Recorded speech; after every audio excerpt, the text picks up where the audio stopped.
Hello students, I am Omkar Magdu, Physics Department, Gopal Krishna Gokhale College, Kolhapur. This is our third lecture for BSc second year, semester 4, paper number 7. We have already started our unit second, chapter number 1, classical statistics. In this chapter, we have studied statistical physics, phase space, microstates and macrostates, and accessible microstates. Our next point will be the priority probability and thermodynamic probability. In this point, first of all, we see what is priority probability postulate. All accessible microstates corresponding to possible macrostate are equally probable.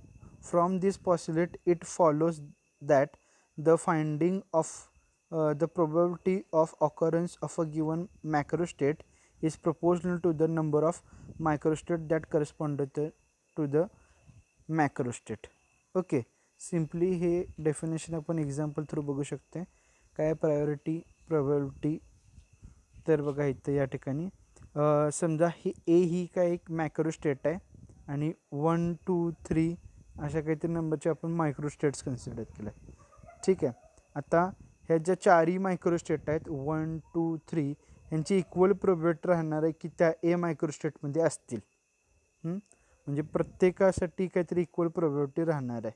किंवा दोन particle आपण consider केले आणि आपल्याकडे दोन मॅक्रोस्टेट किंवा दोन sale आहेत, तर ते दोन पार्टिकल कुठे जातील ह्याच्यासाठी इक्वल प्रोबॅबिलिटी आहे.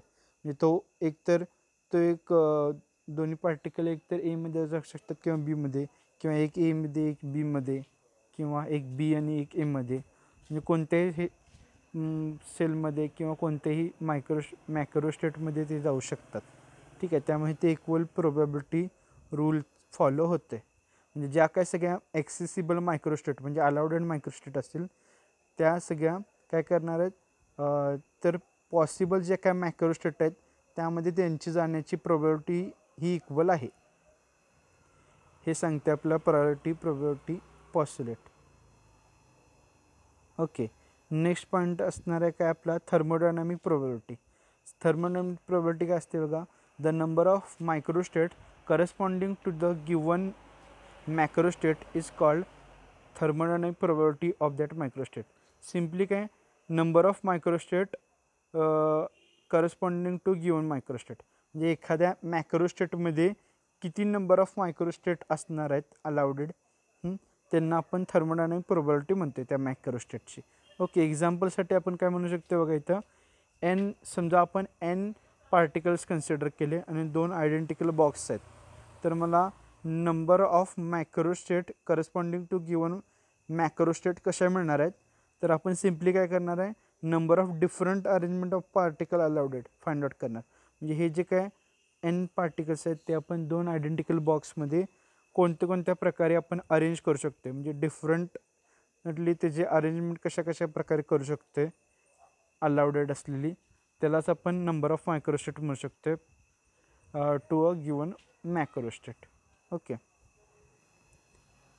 नेक्स्ट बघा, आता आपल्याला डेरिवेशन फाइंड आउट करायचं आहे. आपल्याला ही जे काय आपण प्रायोरिटी प्रोबॅबिलिटी भेटली आणि थर्मोडायनामिक प्रोबॅबिलिटी भेटली त्यांची आपल्याला व्हॅल्यू फाइंड आउट करायचे आहेत. ओके, त्यासाठी आपण एक कन्सिडरेशन करतो आहे.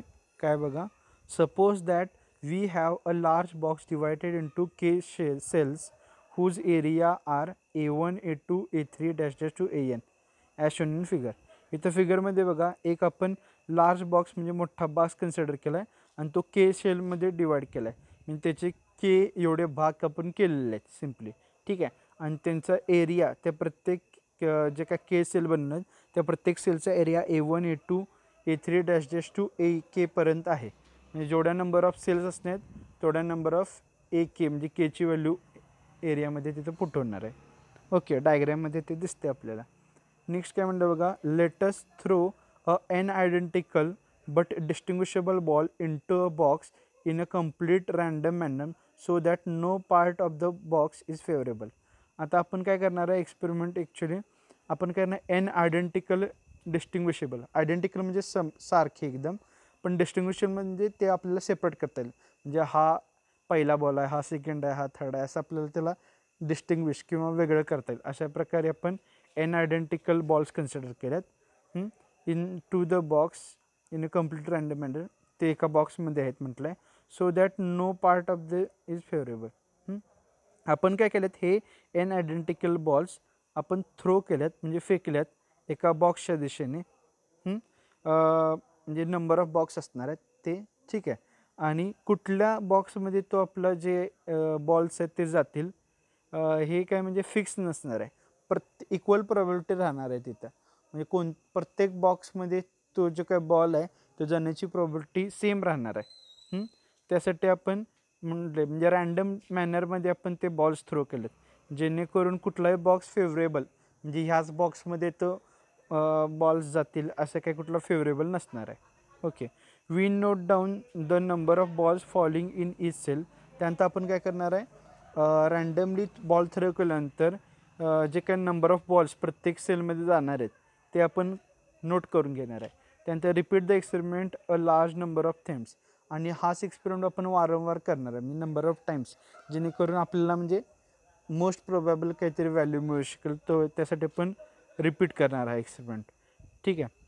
We note that a certain distribution of a ball among a various cell we note that the certain distribution of balls among the various cells occur more often than any other.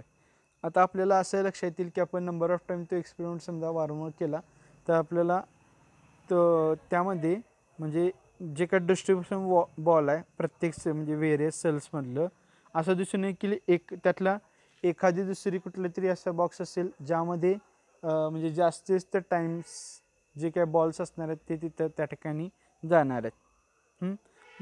त्याची probability म्हणजे सगळ्यात जास्त राहणार आहे. It is called the most प्रोबॅबल distribution. त्यालाच आपण most प्रोबॅबल distribution म्हणतो आहे. म्हणजे जास्तीत जास्त बॉल्स जे काय जाणार आहेत ते त्या बॉक्समध्ये जाणार आहेत. आपण नंबर ऑफ टाईम तो एक्सपेरिमेंट वारंवार केल्यानंतर आपल्याला हे मिळणार आहे मोस्ट प्रोबॅबल डिस्ट्रीब्युशन. ओके, नेक्स्ट काय बघा, आता हे जे काय आपण भेटलं द प्रोबॅबिलिटी डब्ल्यू. प्रोबॅबिलिटी इथं डब्ल्यूनं डिनोट केलं कॅपिटलमध्ये. That the ball be distributed in a certain way among the cells depend on. आता ही जी काही प्रोबॅबिलिटी डब्ल्यू आहे ती डिपेंड कशा असते बघा, ती 2 फॅक्टरवर डिपेंड राहणार आहे. पहिला फॅक्टर आहे आपला प्रायोरिटी प्रोबॅबिलिटी. ऑलरेडी आपण बघितलं काय असते प्रायोरिटी प्रोबॅबिलिटी, ठीक आहे. त्याला आपण कॅपिटल जीनं डिनोट करतोय of the distribution which is based on the properties of each sale. आणि ही जी काय प्रायोरिटी प्रोबॅबिलिटी असते कॅपिटल जी, ही डिपेंड कशा असते तर प्रॉपर्टी ऑफ इच सेल, म्हणजे त्या सेलचा एरिया किंवा त्याची साईज या सगळ्यावर डिपेंड राहणार आहे ती प्रायोरिटी वाले. नेक्स्ट सेकंड पॉईंट आहे आपला थर्मोडायनॅमिक प्रोबॅबिलिटी. त्याला आपण कॅपिटल एमनं डिनोट करतो आहे of the distribution which is the number of different accessible sequence in which the ball may distributed among the cells without changing the number in each cell. Okay, thermodynamic probability काय आपण already भेटले, म्हणजे number of accessible microstate किंवा number of microstate corresponding to the macrostate. म्हणजे एखाद्या मॅक्रोस्टेटमध्ये किती number of मायक्रोस्टेट्स आहेत त्यांना आपण थर्मोडायनॅमिक प्रोबॅबिलिटी म्हणतो. त्याला ही एमने डिनोट करते. म्हणजे जी काय टोटल प्रोबॅबिलिटी आहे किंवा जी काय त्या सिस्टमची किंवा त्या एक्सपेरिमेंटची जी काही प्रोबॅबिलिटी मिळणार आहे डब्ल्यू, ती 2 फॅक्टर डिपेंड राहणार आहे. एक तर प्रायोरिटी प्रोबॅबिलिटी जी आणि thermodynamic probability M. Okay, next बघा, आता आपण फर्स्ट ऑफ ऑल काय करूया, priority probability G find out करूया आणि त्यानंतर जी काय थर्मोडायनॅमिक प्रोबॅबिलिटी कॅपिटल एम आहे ती फाइंड आउट करूया. ओके, पहिला बघा priority probability G find out करणार आहे आपण. The priority probability G I that the ball fall into the ion cell. आता आपण प्रायोरिटी प्रोबॅबिलिटी जीनं डिनोट करतो, इथं सफिक्सला आलेले आहे कारण आपण आयन सेलमधली प्रायोरिटी प्रोबॅबिलिटी कन्सिडर करतो आहे. कशी डिनोट करणार आहे ती, is the ratio of area A I of the cell to the total area A of the entire box. G I is equal to A upon A. जे काय प्रायोरिटी प्रोबॅबिलिटी आहे आयन सेलमध्ये बॉल जाण्याची ती किती असणार आहे, त्या जे काय आयन सेल आहे त्याचा एरिया ए आहे अपॉन जो काय टोटल बॉक्सचा एरिया आहे ते डिवाइड करणार त्यानं, म्हणजे आपल्याला हे इक्वेशन मिळते. Okay, next obviously greater is the area. आता ह्या जे काही आपल्याला इक्वेशन मिळते प्रायोरिटी प्रोबॅबिलिटीचं आयन सेलसाठी त्यावरून आपण काय सांगू शकतो की greater the area of the cell, greater is the probability of ball falling into it, and the cell of equal area have equal probability of getting the ball here. आता जेवढा area त्या सेलचा मोठा असणार, आपण एक मोठा बॉक्स कन्सिडर केला आणि त्याच्या के सेलमध्ये त्याला डिवाइड केले. ओके, मग ज्या सेलचा एरिया जास्त असणार आहे त्या सेलमध्ये बॉल जाण्याची प्रोबॅबिलिटी जास्त असणार आहे. म्हणजे एरिया जास्त तिथं प्रोबॅबिलिटी जास्त असणार आहे. ठीक आहे, मग काही सेल्सचा काय असेल, एरिया सेम असेल तर त्या बाबतीत काय होणार आहे, तिथं इक्वल प्रोबॅबिलिटी राहणार आहे की त्या जे काही सेल आहे एरिया एवाली त्यामध्ये बॉल जाण्याची प्रोबॅबिलिटी सेम राहणार आहे जर एरिया सेम असेल तर. ओके, मग जर टोटल एरिया ए कन्सिडर केला आपण तर तो कसा असणार आहे, के शेलमध्ये आपण डिवाइड केलं ना तो बॉक्स, त्यामुळं A1 + A2 + A3 + dash dash to AK. म्हणजे पहिल्या सेलचा एरिया, दुसऱ्या सेलचा एरिया, तिसऱ्या सेलचा अप टू के सेलचा एरिया, ह्या सगळ्यांची ॲडिशन केली की मला टोटल त्या बॉक्सचा एरिया कॅपिटल ए मिळेल.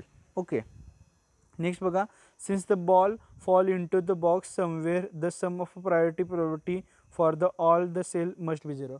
आता जर तुम्ही बॉल थ्रो केलेला आहे तो एखाद्या कुठल्या तरी पोझिशनला जाणार. समजा मी एक बॉल कन्सिडर केला जो मी रँडमली थ्रो केला आहे, मग तो कुठल्या बॉक्समध्ये तरी जाणारच आहे ना, म्हणजे एका तरी कुठल्या तरी बॉक्समध्ये जाणारच आहे तो. ठीक आहे, एका वेळी तो 2 बॉक्समध्ये ते जाऊ शकत नाही किंवा एका वेळी कुठल्याच बॉक्समध्ये गेला नाही असं पण होणार नाही.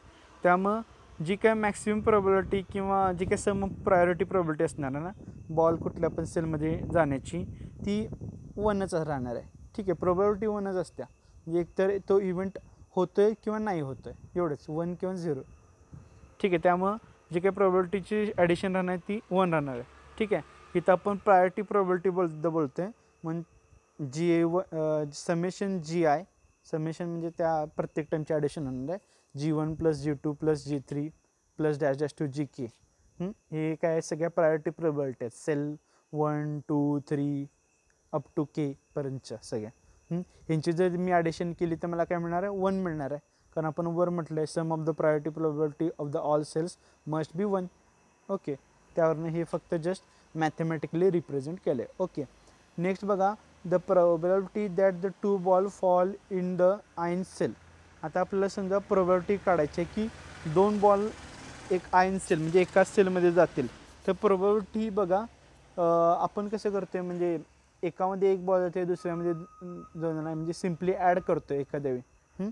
प्रोबॅबिलिटीच्या केसमध्ये मल्टिप्लिकेशन होतं आहे, म्हणजे आता इथं 2 बॉल आहेत ना, मग एका बॉलमध्ये जाण्याची जी काय प्रायोरिटी प्रोबॅबिलिटी काय आहे, GI आहे.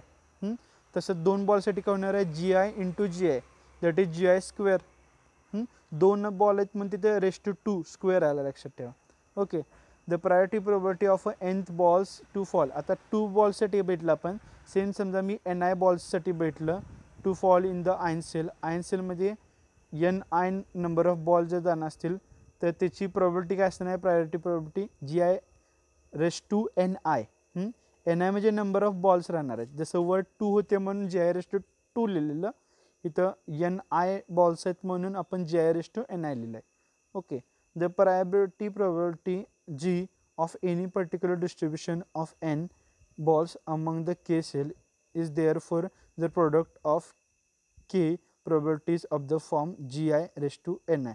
ओके, म्हणजे आपल्याला हे मिळालं की एका सेलमध्ये, म्हणजे एखादी आयन सेल कन्सिडर केली तर त्याच्यामध्ये NI नंबर ऑफ बॉल्स जे काय जाण्याची प्रायोरिटी प्रोबॅबिलिटी ती आपण फाइंड आउट केली GI⁻NI.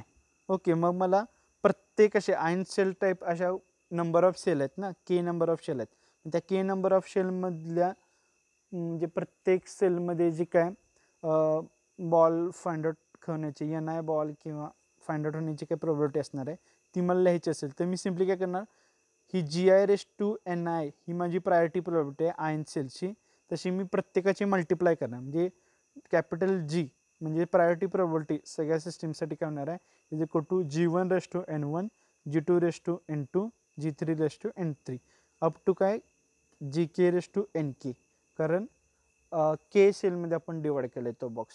ठीक आहे, जस्ट मल्टिप्लाय केलं आहे प्रोबॅबिलिटी, जसं वर केलेलं GI × GI² तसं इथं जे काय प्रत्येक सेलसाठी ते जे असणार आहेत G1 G2 G3 GK ह्यांची सगळ्यांची मल्टिप्लिकेशन केलं.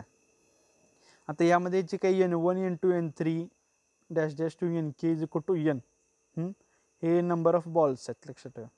If the cells are equal in size, आता जे काय के शेल आपण एका बॉक्सच्या डिवाइड केल्यात, म्हणजे एक बॉक्स आहे तो के शेलमध्ये डिवाइड केला आहे, त्यात जर सेल इक्वल साईजचे असतील तर काय होणार, they all will have the same priority probability जी, तर त्या सगळ्यांची प्रोबॅबिलिटी आपण सेम कन्सिडर करणार.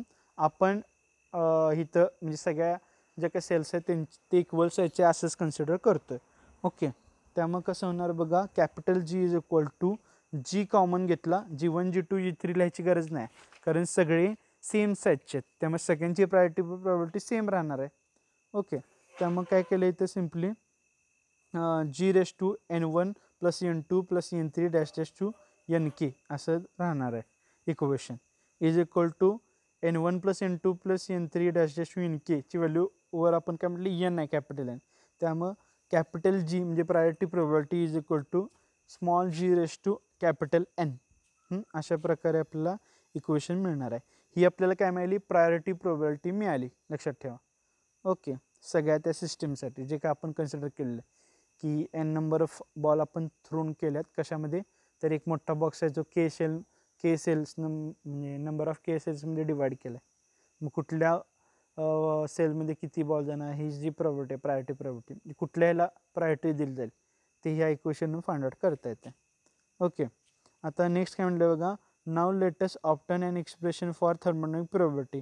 आता ही आपल्याला जी म्हणजे प्रायोरिटी प्रोबॅबिलिटी मिळाली. नेक्स्ट आपल्याला thermodynamic probability capital M find out करायची डिस्ट्रीब्युशनची.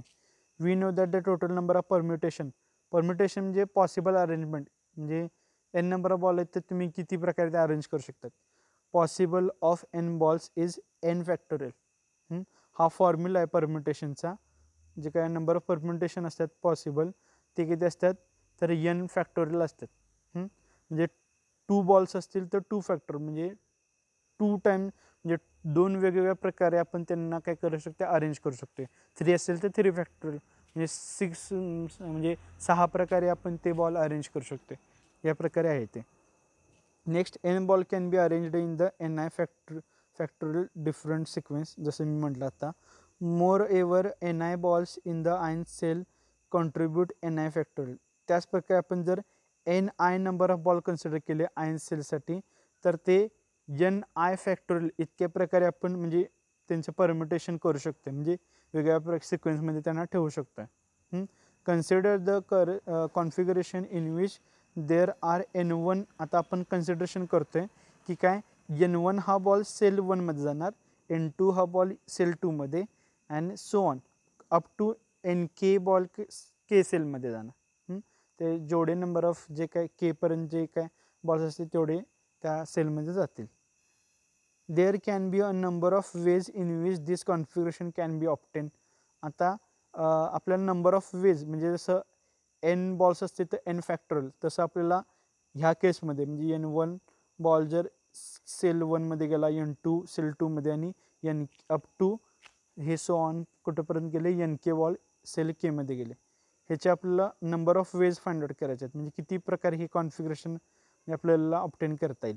दिस number is the thermodynamic probability of the configuration, आणि त्यालाच आपण थर्मोडायनॅमिक प्रोबॅबिलिटी म्हणणार. थर्मोडायनॅमिक प्रोबॅबिलिटीचे डेफिनेशन आपण भेटल्या, number of microstate corresponding to macrostate, म्हणजे हे जे काय नंबर ऑफ अरेंजमेंट आपण फाइंड आउट करणार आहे. मायक्रोस्टेटची डेफिनेशन तीच आहे ना, म्हणजे पार्टिकल्स किंवा अरेंजमेंट ऑफ पार्टिकल्स, त्यालाच आपण काय म्हणत होतो, मायक्रोस्टेट म्हणत होतो. ठीक आहे, तेच आपण फाइंड आउट करणार इथं. The number of ways in which, आता एक एक केस घेऊ आपण, N1 बॉल N2 N3 ह्यासाठी बघूया कसं कसं होतं. The number of ways in which any N1 ball out of N balls may fall in a first cell. आता किती नंबर ऑफ वेज आहेत की N1 हा बॉल आउट ऑफ म्हणजे N नंबर ऑफ बॉल्स आहेत त्यांच्यापैकी जो N1 बॉल आहे तो काय करेल, फर्स्ट सेलमध्ये जाईल. ह्याचे किती नंबर ऑफ वेज असू शकतात हे आपण फाइंड आउट करायचं आहे. आता त्यासाठी हा इन जनरल फॉर्म्युला आहे, NCR is equal to N factorial upon N - R factorial into R factorial. त्यावरून इथं इक्वेशन लिहिलं आहे यांनी की कॅपिटल N म्हणजे total number of balls, C आणि N1 म्हणजे जी फेवरेबल कंडिशन असत्या, N1 बॉलबद्दल बोलते आपण तिथे N1 आहे, is equal to N factorial म्हणजे टोटल नंबर ऑफ बॉल त्यांचा फॅक्टर घेतला अपॉन एन फॅक्टर, म्हणजे आर फॅक्टरच्या ठिकाणी आपण इथं N1 फॅक्टर घेतले. एन म्हणजे टोटल पॉसिबल म्हणजे टोटल पॉसिबल इव्हेंट असतात आणि आर म्हणजे फेवरेबल म्हणजे कुठला होऊ शकतो यातला, अशा प्रकारे राहते ते. त्यामुळे हे इक्वेशन बनते N factorial upon N1 factorial आणि एन मायनस आरच्या ठिकाणी एन मायनस N1 फॅक्टोरियल असं इक्वेशन मिळणार. तुमच्या बुकमध्ये हे इक्वेशन दिलं आहे, फक्त हे मी बाजूचं लिहिले ते इक्वेशन नाही आहे, पण त्याच्यावरून हे इक्वेशन आले, हे लक्षात ठेवा फक्त. ओके, आता हे N1 बॉलसाठी चालले. सेम आपण N2 बॉलसाठी कॅल्क्युलेट करू शकते. The number of ways in which the any N2 ball out of the remaining N minus N1. हे असं का लिहिलं आहे, कारण आपण N1 बॉल पहिल्यांदा सेल 1मध्ये जाण्याचे म्हणजे जे काय वेज आहेत ते फाइंड आउट केले आहेत. त्यामुळे उरलेले बॉल किती असणार आहेत, टोटल बॉल N आहेत आणि त्यातनं एक N1 गेला, म्हटलं N मायनस N1 एवढे टोटल बॉल उरल्यात आणि त्यांच्यापैकी N2 हा बॉल सेकंड सेलमध्ये जाण्याचे नंबर ऑफ वेज आपण फाइंड आउट करतो आहे. त्यामुळे इथं टोटल नंबर ऑफ बॉल्स किती होतं, वरच्या केसमध्ये कॅपिटल N होतं, इथं कसं होणार आहे capital N minus N1.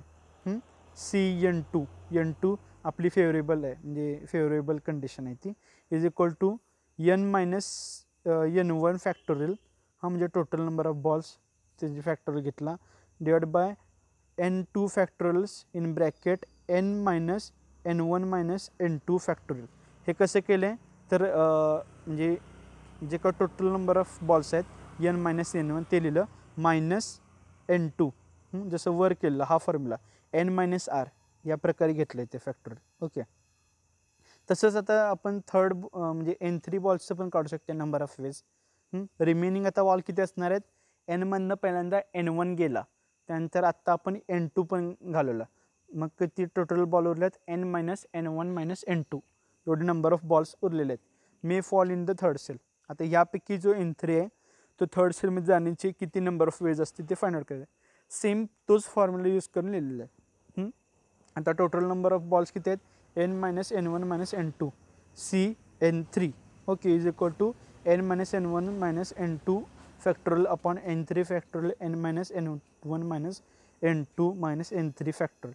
Same हाच फॉर्म्युला यूज केला आहे इथं, NCR is equal to N factorial upon R factorial N minus R factorial. हा फॉर्म्युला यूज करून हे तिन्ही जे N1 N2 N3 बॉलसाठी काढले ते तिन्ही क्वेश्चन यावरून फाइंड आउट केलेले आहेत. ओके, त्यानंतर अँड सो ऑन, हे असं आपण NK ball form find out करू शकते, म्हणजे NK जो बॉल आहे तो K सेलमध्ये जाणार आहे, त्याचे पॉसिबल वेज किंवा नंबर ऑफ वेज किती असणार आहेत ते आपण असं ह्याच फॉर्म्युला पुढे फाइंड आउट करू शकतो. ठीक आहे, त्यासाठी आता पुढे काय म्हटलं का, the total number of ways in which N1 ball fall in the cell 1, N2 ball fall in the cell 2 and N3 ball fall in the cell 3 and so on up to NK ball fall in the kth cell is the thermodynamic probability. आपल्याला तेच find out करायचं आहे, number of म्हणजे arrangement of the particle. इथं particle नाही, तिथं balls आहेत फक्त, हाच फरक आहे. म्हणजे नंबर ऑफ मायक्रोस्टेट काढायचे आहेत आपल्याला. ठीक आहे, म्हणजे त्या करस्पॉन्डिंग मॅक्रोस्टेटच्या दृष्टीनं. त्यामुळे आपण काय करणार, सिम्पली हे जे काय नंबर ऑफ वेज मिळाल्यात आपण N1 बॉलसाठी, जे म्हणजे N1 बॉल सेल 1मध्ये जाईल, N2 सेल 2मध्ये आणि N3 सेल 3मध्ये, असं सो ऑन कुठंपर्यंत असणार NK बॉल केच सेलमध्ये जाईल. या सगळ्याचे जे काही नंबर ऑफ वेज आहेत ते आपण ऑलरेडी फाइंड आउट केलेले आहेत. मग ते फक्त इथं मल्टिप्लाय केले आहेत एकमेकांना. म्हणजे N factorial upon N1 factorial N minus N1 factorial, हे N1 बॉल सेल 1मध्ये जाण्याचे नंबर ऑफ वेज झाले. त्यानंतर N minus N1 factorial upon N2 factorial N minus N1 minus N2 factorial, हे झालं N2 बॉल्स सेल 2मध्ये जाण्याचे जे काही number of veg झाले. त्यानंतर तसंच N minus N1 minus N2 factorial upon N3 factorial in bracket N minus N1 minus N2 minus N3 factorial. हे काय झालं तर N3 बॉल्स फॉल इन म्हणजे सेल 3मध्ये जाण्याची जे काय नंबर ऑफ वेज आहेत ते झाले. तसंच N2 काय लिहिले डॅश डॅश डॅश डॅश, म्हणजे सो ऑन असणार आहे. हे कुठंपर्यंत असणार आहे तर N minus N1 minus N2 minus N3 minus dash dash 2 minus NK minus 1. म्हणजे हे टोटल नंबर ऑफ बॉल्स झाले केथ सेलसाठी, केथ बॉल्स साठी divided by N K factorial N minus N one minus N two minus dash dash to minus N K minus one factorial. हे कशासाठी झाले तर के सेलमध्ये एन के बॉल्स म्हणजे fall होण्याची जी काही नंबर ऑफ वेज आहेत तो हे लास्टची टर्म ती डिनोट करते.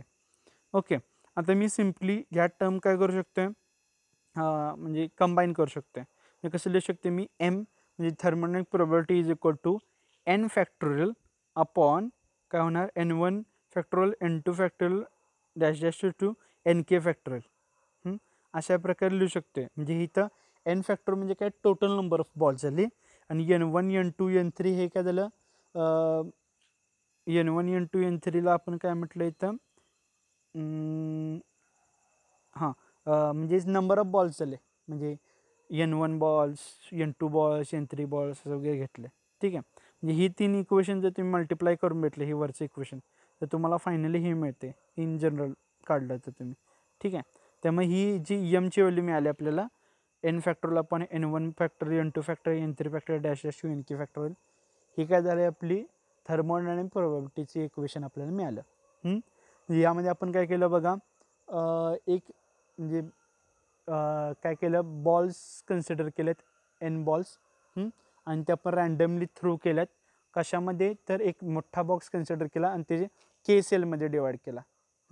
नंबर ऑफ के सेलमध्ये ते डिवाईड केला आणि रँडमली ते बॉल थ्रू केले तर ते बॉल्स कुठल्या म्हणजे सेलमध्ये किती बॉल जातील ही वगैरे प्रोबॅबिलिटी काय काय नाही ते भेटलं आपण. मग ही जी प्रोबॅबिलिटी ते दोन ह्याच्यावर डिपेंड होती. एक तर प्रायोरिटी प्रोबॅबिलिटी जी कॅपिटल जी आणि थर्मोडायनॅमिक प्रोबॅबिलिटी कॅपिटल एम या दोन्हीवर डिपेंड होती. त्यामध्ये आपण दोन्हीचे इक्वेशन फाइंड आउट केले कॅपिटल जी आणि कॅपिटल एमचे. अशा प्रकारे हा पॉईंट इथं कंप्लीट होतो आहे. ओके, ठीक आहे, थँक्यू.